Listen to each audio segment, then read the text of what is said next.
through our view on peer support programs.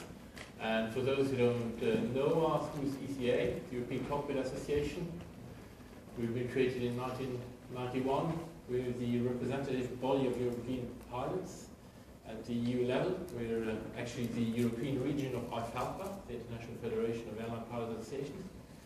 And we represent over 38,000 European pilots from the different national pilot associations such as ALPA, VC, and others. We're basically, what we're doing is we're based in Brussels and we're involved with European institutions, whether it's EASA, VC, the European Parliament, and Eurocontrol and others. And of course, we're working, monitoring on the European legislative and policy developments. And we're then also coordinating our activities and positions with IFALPA and the national member associations. Why am I here? I had the pleasure to be part of the EASA German Wings Task Force and to be actively involved in the report with the 6 recommendations. And I'll agree with those people that most of the recommendations were probably politically driven and will be very challenging to make sense of in the real world. I also believe that they will not guarantee that we will not have another Lubitz or German Wings case. However, I think what it has done is that it has lifted the rug and on some issues, some mental health issues in aviation, like someone said, the elephant in the room. So yeah, I believe that some good can come of it for our industry. So let's look at the pilot profession. So you all know this. I mean, what kind of people are we, the pilots? We're supposed to be independent thinkers, usually strong characters, but we usually are dedicated team players. We should be decision-friendly and hopefully mentally balanced and stable characters.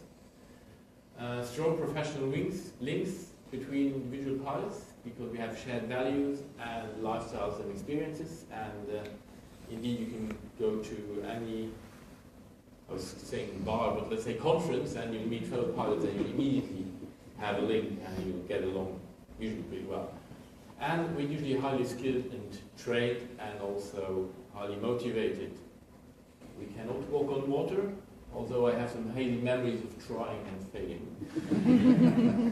However, just like others, pilots are not immune and vulnerable to many outside influences. I mean, we have a lot of job stresses, whether it's we're responsible for safety, there's some managerial tasks, some economic pressures, and a lot of additional burdens are coming, which is we're suddenly responsible for costs. We get a lot of, as a profession, a lot of pressure on costs.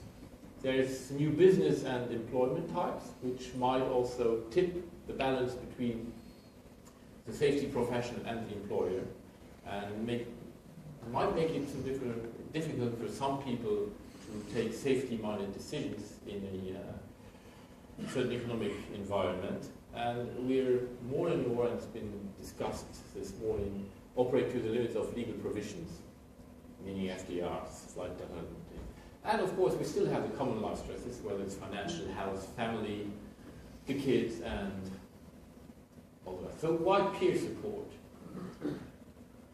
Because pilots usually approach assessments, whether they're medical and psychological, with a solid portion of mistrust. But you knew that, right?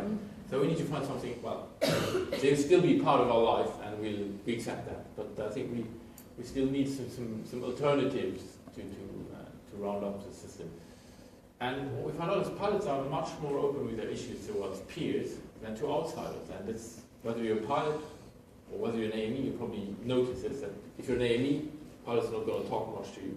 If you're a pilot, I mean, we all, after 5 minutes, we all find out we have the same problems and the same issues, and so because we have shared values, lifestyles, and also experiences, and I think this is something we need to dip into if we want to change the system. So if you want to avoid people with issues to be driven underground, we want them to come forward and seek help. We do need to offer what we call a safe harbor zone, where they can be open without fear of either retribution or jeopardizing their livelihood. And this is very important. And we need to destigmatize mental health issues. We need to accept that while we might have the right stuff, we're not Superman, and we have issues, and we need to be able to accept as pilots as well, or learn to accept that we can have mental issues, that we can be overwhelmed with some situations in our private life, which might then impair on our work. And we need to approach the pilots with respect, and we need to gain their trust as organizations. I think that is crucial for the system to work. And basically, no disease has ever been healed by random testing or prosecution. I'm not a medical doctor, but I hope you will agree with me. And we believe that peer support works. We have quite some good experiences. When you look at HIMSS in the States, from 1975 to 2014, 5,000 pilots were identified, treated, and returned to flying under close supervision. Most HIMSS cases involve alcohol, but not all, and I think it's, at the moment as well, most anti-skid programs deal with substance abuse, and we might tweak that a little bit to go more into the mental health, and mental well-being direction. So the long-term success rate in peer support like HIMSS is 88 to 90%. And this is the second example I'd like to give, because we're also working very closely with Stiftung Mayday in Germany. And in the aftermath of Germanwings, Stiftung Mayday was called, and actually within the first 24 hours they were at the Germanwings bases actively. Their peers were there, they were assisting the crews, they were talking to the crews. And these are official figures from Stiftung Mayday, and I'm sure they can share them with you in more detail. And if you want to contact, I'll be glad to give it to you. So, see, on day 1 and day 2, you had around about 50% of sick leaves at Germanwings, which is pretty normal after an accident. People don't want to fly, people are emotional, people call it sick. To day 5, it was reduced to below 10%, and at day 10, it was below the normal sickness rate. Because what happened is that people were calling on their off days, on their vacation days, asking if they could come fly to help the company build back their operation, come back to speed, get the delays out. So I think this is, and Lufthansa and Germanwings management attributed this officially to Stiftung Mayday's work. And I don't know if we have some bean counters among us. This is also Stiftung Mayday figures for 2010. I think they're very interesting because they show that it is actually economically viable, which is something, unfortunately, so the first question you get asked in an organization: what does it cost? What do we gain? So these are basically the figures. The cost of maintaining the Stiftung Mayday peer support program is around 438,000 euros. There's a fixed cost for the structure, the training cost, and some specific cases cost. And the benefits and savings for the airlines were around 2.5 million euros. And they were calculated by short-term sickness reduction and long-term sickness. So you basically have a net result for the German airlines of over 2 million. I have a personal experience with this. I had my crew and myself, we had an accident last year. We didn't have any injuries, any victims. However, I think we put a lot of money up in smoke. I think it would put any city banker to shame in a very. And we had psychological support from day 1. And that was very important. Even we were still at the accident site, we had psychological support from our company. And the cabin crew went back to flying within a week. I went back to flying within a month, but it was basically due to the fact that the company had to check out all the legal requirements because there's still an accident investigation going on. But we really saw that this was helping, and I must say that you look at the whole crew, the experience we went through, they saw it they saw the support as very enriching, and they are all back flying, and I think probably a little happy about going to fly them before, at least I am, I must say. So what success factors for a peer support program do we need? It needs to be a self-contained structure. That is very important, because you need to create that safe zone, this safe harbor zone, where people can come in and they know that it's not going to go to your line manager, or to your fleet chief, or to your peers, or whatever. We need to involve all relevant stakeholders, including flight representative bodies, and I'll stress that, it's not a surprise, I guess, because it can only work if all the stakeholders in this, and I'll come back to those later, understand what this is about. The peers, when we talk about peer support, the peers are the other pilots that are specially trained. Basically what I see, they act as connectors. They bring the people in, because that's who we connect to easier, peers. But they bring it in, but the whole system must of course be under professional clinical supervision. Once the people are in, you'll have supervision, clinical supervision, and they will then see and advise with treatment and make sure that the people get the right help. We pilots, even if we're trained peers, I don't think we could do that. It needs to be autonomous and independent, and it does not need to be directly accessible by outside stakeholders, whether it's the regulator, whether it's management, media, but all these stakeholders need to fully support. Otherwise, you just have a paper tiger. So, we have a couple of challenges, I think, if we want to achieve this. The first one is a mentality challenge, because we need to involve all stakeholders, whether it's pilots, crews, operators, pilot associations, and very important, legislator oversight, licensing authority. Because you need to have the licensing authority understand what you're trying to achieve, and they need to support you. Your whole program will go down the drain if you get someone who has a problem, comes to your peer support group, says, this is my problem, I need help. He gets treated, then in the course of his treatment, well, then the licensing authority shows up, and goes like, take away his medical, or take away his license. This will destroy your whole system for all the guys who will come afterwards. So you need to involve also the authorities, and they need to understand and support you as an operator in what you're doing. And I think we all need to take a leap of faith towards each other if we want to do this. We need trust, we need respect, we need mutual understanding, away from our stakeholder dogmas, and this, of course, counts also for pilot associations. This means that if we want to be involved as pilot representatives and as pilot representative organizations, we also need to understand that we need to strictly differentiate. This is about safety, this is about bringing guys in who need help. It has nothing to do with any other problems or discussions we might have with our companies. So basically, we call them the death and glory guys who go negotiating your contracts. You have to keep them far away from this. And you have, as a pilot representative structure, you need to make very clear that you keep these people away. Because otherwise you're going to lose the face of the operator, maybe even of the authority, and your program is toast. We need an open and a just culture, and I did mention it already, trust. And for pilots, you see most often the crew representative association is representative of their trust, because you have whatever, a couple of thousand pilots, you need some entity that generates that trust.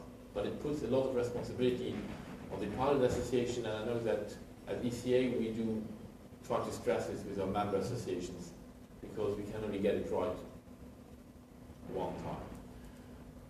There's a regulatory challenge, which I think is quite huge, and I'm wondering how EASA is going to cope with it, especially when I see what's going on and how these ideas and concept papers get translated into rulemaking tasks. So how do you put the requirements of trust and respect in the legal text? It's not an easy one. How are we going to make the legislation effective if we require a mentality shift for some stakeholders to make it successful? I don't know. EASA needs to be very careful about this. And I hope that they will let the guys who did it right already, whether it's your speed groups, whether it's what else, Virgin, I would love to see these parts of the industry get more involved so that we make sure that we have a system, a regulatory system that works. And this is the most important thing. The legislation must not endanger current programs, but it must help promote them. I wouldn't want to see an EASA regulation come out, and then we have whatever, Stiftung Mayday, an anti-skid program in Lufthansa, which suddenly, when the regulator said, it's not according to what EASA wrote, so sorry, this doesn't work anymore. It would destroy decades of good work. So peer support and SMS, it is a very interesting theme, because SMS, of course, you're as an operator, you have a legal requirement to do a safety management system and to manage your risk, and of course you need feedback from how you manage your risk also on peer support. So basically how we see it, we believe that peer support should become mandatory for each operator and be available in each EU country. Now if I say mandatory for each operator, I understand that there's a difference between Virgin, British Airways, Lufthansa, and maybe a smaller company like Luxair, or even smaller companies. So you might think about having a nationally run peer support program, in addition to maybe an operator run or an operator chaperone, if I may say, peer support program. What is very important is that the operator needs to manage the risk of mental health and substance abuse. Yes, he needs to have a mitigation measure in place, so that should be the peer support. And it should be the default standard tool to manage that risk. However, the day-to-day running of the peer support must be independent from the operator's SMS, and it must be, again, hermetically closed, the safe harbor concept, which means that for your SMS, you have a risk, which is your mental health risk or your substance abuse risk. You manage it through a peer support program, and of course you need the feedback, because you need to show also to your oversight authority that your mitigation measure works. So you need to have some data, some general data. How many people have you treated? What are the success rates? But you need to make sure that the individual data and remains inside and cannot be touched either by the regulator or by someone doing an audit. So, because again, when people think that their data is at risk and gets outside that safe harbor zone, your system is finished. You can have it on paper, but it will not work anymore. So, in short, we believe that they enable early identification of problem cases through the intervention of peers. We believe that peer support programs also allow the pilot to be guided towards help, counseling if needed, treatment and rehabilitation. And we've seen that with the presentations before, so I think we're all more or less on the same line. It also allows the airline to maintain crews if and after they successfully went through treatment, rather than losing staff and having to hire and train new ones. And I'm not even talking about the responsibility that you have, so once your employees, the moral or ethical responsibility. So, we believe it's all about prevention and finding solutions. What do we need to achieve this? We need a real and effective solution to detect and prevent substance abuse and mental issues that is accepted by the crews, that helps to mitigate the risk and supports continued medical fitness. So random testing, I don't think it's going to help much, except give the EU Commission the possibility to pat themselves on the back and say, look what we did. We have random testing. We're going to find out the culprits. Legislation that mandates PSP, peer support, that strengthens existing programs and supports current good practices. We need full involvement of all relevant stakeholders, including regulatory bodies, to positively support peer support, and acceptance, that's our point, of pilot representative bodies as key players and enablers of peer support.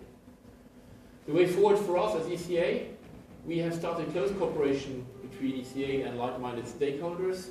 There's the Association of Aeromedical Doctors, there's the ESAM, the AAP, Stiftung Mayday. We would like to create a peer support network to have a common approach to peer support and coordinated efforts to promote best practices by various means, and of course influence current legislation or the drafting of the legislation. So right now, we're working together with these, and you would be welcome to join or see how we can together bring this into the right direction in Cologne. So thank you very much. I think it was pretty quick.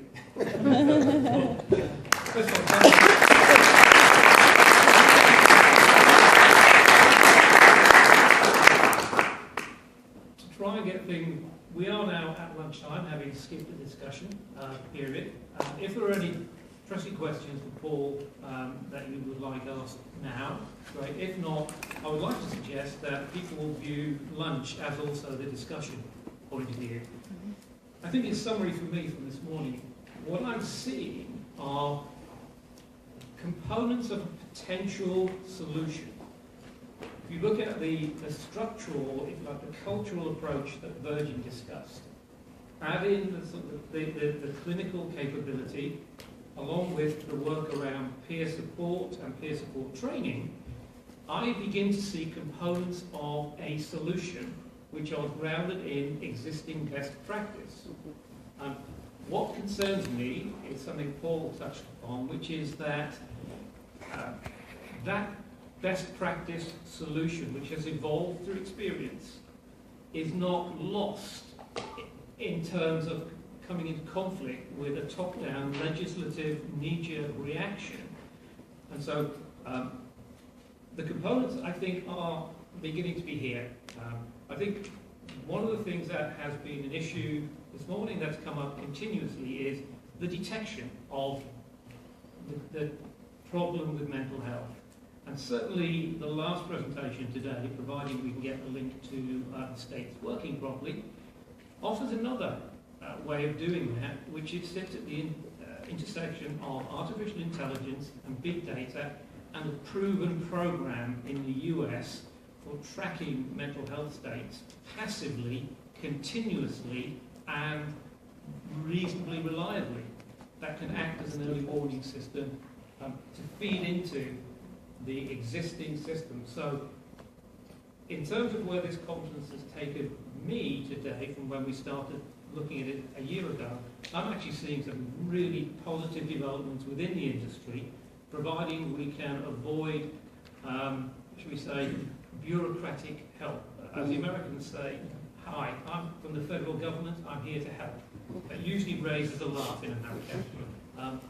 We seem to have a great deal of expertise and best practice.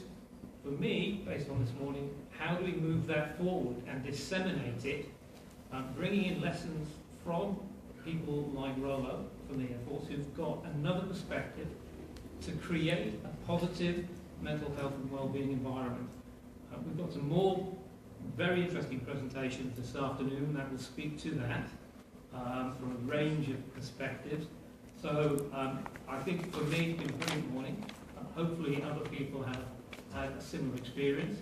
And we are now ready for lunch, which will be served in the room outside. Can we please be back promptly at 12:35?